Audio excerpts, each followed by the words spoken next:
தம்பி கொஞ்சம் ஓரமாக போய் விளையாடுங்கடா, ஒரு செங்கலை கூட நட முடியாதுன்னு இப்படியெல்லாம் எதுக்கு தனுஷ் வந்து குபேரா படத்துடைய ஆடியோ லான்ச்சில் பேசினார் அப்படின்றத நம்ம இந்த வீடியோவில் பார்க்க போகிறோம். ஸோ வாங்க வீடியோக்குள்ளே போகலாம். ஜூன் 20 இந்த படம் தேட்டரிகளில் ரிலீஸ் ஆகும் அப்படின்றது நம்ம எல்லாருக்குமே தெரியும். இதை தொடர்ந்து ஜூன் 1 அதாவது நேற்று வந்து சென்னை சாய்ராம் இன்ஜினியரிங் காலேஜில் இந்த படத்துடைய ஆடியோ லான்ச் கண்டக்ட் பண்ணியிருந்தாங்க. இந்த ஆடியோ லான்ச்சில் தனுஷ் பேசும்போது ரொம்பவே கோபமாக பேசியிருக்காரு. அது யார் மேலே அப்படின்றது தெரியலைங்க. பட் ஆனால் என்னுடைய திங்கிங் என்னென்னா, ரீசெண்டாக நயன்தாராக்கும் தனுஷ்க்கும் ஒரு சின்ன ப்ராப்ளம் நடந்தது. அந்த ப்ராப்ளத்துலேருந்து பார்த்திங்க அப்படின்னா தனுஷை ரொம்பவே ஒரு போர்ட்ரேட் பண்ணி ஒரு நியூஸை வந்து வெளியிட்டிருந்தாங்க அந்த பேம்ப்ளேட்டில்.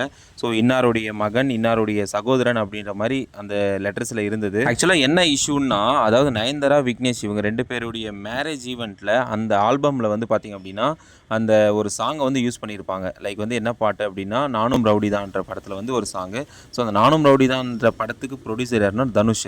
ஸோ அந்த படத்தில் வரக்கூடிய சாங்கை வந்து இவங்க அந்த ஒரு வெட்டிங் ஆல்பமில் யூஸ் பண்ணதுக்கு தனுஷ் வந்து அஃபிஷியலாக ஒரு நோட்டீஸ் கொடுத்துருந்தாரு. ஸோ இந்த படத்தை வந்து நான் ப்ரொடியூஸ் பண்ணேன், இதிலேருந்து சாங்கை நீங்கள் யூஸ் பண்ணிட்டீங்க, ஸோ நீங்கள் வந்து எனக்கு கொஞ்சம் அமௌண்ட் கொடுக்கணும் அப்படின்னாரு. பட் ஆனால் அதை வந்து மற்றவங்க வளர்றதை வந்து ஏன் நீங்கள் இப்படி கேவலமாக பார்க்குறீங்கன்னு சொல்லிட்டு நயன்தாரா ரொம்பவே அவங்கள வந்து திட்டுற மாதிரி போட்டிருந்தாங்க. ஸோ அதுக்கு தனுஷ் என்ன சொன்னார்னா, இப்போ நீங்கள் அந்த வெட்டிங் ஆல்பம் வந்து நீங்கள் ஃப்ரீயாக எங்கன்னா ரிலீஸ் பண்ணி தான் பரவாயில்ல, நீங்களே ஒரு பேமெண்ட் வாங்கிட்டு தானே ஒரு மீடியாவில் வந்து ரிலீஸ் பண்ணுறீங்க. அப்படி இருக்கும்போது நான் அஃபிஷியலாக நான் இதை கேட்கறதுல என்ன தப்பு அப்படின்ற மாதிரி கான்ட்ரவர்சி அவங்க 2 பேருக்கும் பயங்கரமாக போயிட்டு இருந்துச்சு. இதை தொடர்ந்து ஃபைனலாக அவங்க 2 பேருக்கும் ஆகாமே போயிடுச்சுங்க. ஸோ அவர் என்ன சொல்ல வர்றாருன்னா, தனுஷ் வந்து இதுக்கு பின்னணியில் யார் இருக்காங்க அப்படின்றது தெரியும். ஸோ அந்த லெட்டரில் பார்த்திங்க அப்படின்னா அந்த வேர்ட்ஸ் எல்லாம் ஒரு பாட்டு எழுதுகிற ஒரு ஸ்லாங்கில் இருந்தது. ஸோ இதுக்கு யார் காரணம்னா முழுக்க முழுக்க விக்னேஷ் தான். ஸோ விக்னேஷ் சிவனை வந்து தூக்கி விட்டதே பார்த்திங்க அப்படின்னா தனுஷ் தான். நான் தூக்கி விட்ட பையன் இப்போ எனக்கு எதிராக இருக்கான் அப்படின்ற மாதிரி ஒரு பயங்கர கோபத்தில் வந்து கொஞ்சம் தூரமாக போய் விளையாடுங்கடா பசங்களா அப்படின்ற மாதிரி செம்மையாக ட்ரோல் பண்ணியிருந்தாரு. வேறு லெவலில் இருந்துச்சு. ஒவ்வொரு படம் ரிலீஸ் ஆகிறதுக்கு முன்னாடியும் என்னை பற்றி தப்பான ரூமரை பரவறதுக்கு நிறைய பேர் இருக்காங்க.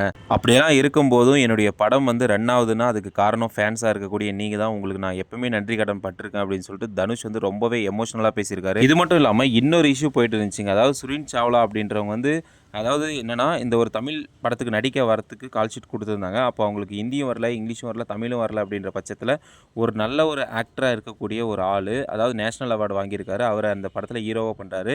நேஷ்னல் அவார்டு வாங்கின டேரக்டர் அவரும் அந்த படத்தில் இருக்கார்.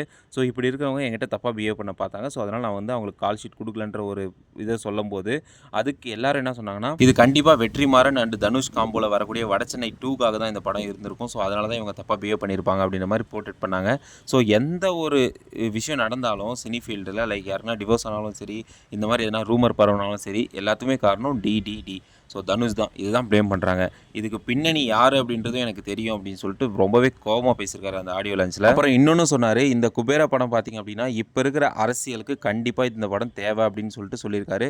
ஸோ யாருமே நினைக்கல அந்த குபேரா படத்தில் இந்த பாலிடிக்ஸ் வந்து இன்வால்வ் பண்ணியிருப்பாங்க அப்படின்ட்டு. பட் இந்த வந்து பாலிடிக்ஸ் ஃபுல்லாக இருக்குது. ஸோ கண்டிப்பாக படத்தை மிஸ் பண்ணாமல் பாருங்கள். வெயிட் பண்ணி பார்க்கலாம் இந்த குபேரா படம் தனுஷ்க்கு கம்பேக் கொடுக்குமா, ஃபேன்ஸுக்கு வந்து சாட்டிஸ்ஃபைடு பண்ணுமா அப்படின்னு சொல்லிட்டு. வடச்சென்னை 2 ஷூட்டிங் வந்து நெக்ஸ்ட் இயர்லேருந்து ஸ்டார்ட் பண்ணுவோம்னு சொல்லிட்டு தனுஷ் அஃபிஷியலாக சொல்லியிருக்காரு. இது ஒரு நிஜமாவே நிறைய பேர் எதிர்பார்த்த ஒரு விஷயம் தான். ஓகே கைஸ், இன்னொரு நல்ல வீடியோவில் சந்திப்போம். மண்டில் டாடா பாபாய். மறக்காம நம்ம பேஜை சப்ஸ்கிரைப் பண்ணிக்கோங்க. டாடா பாபாய்.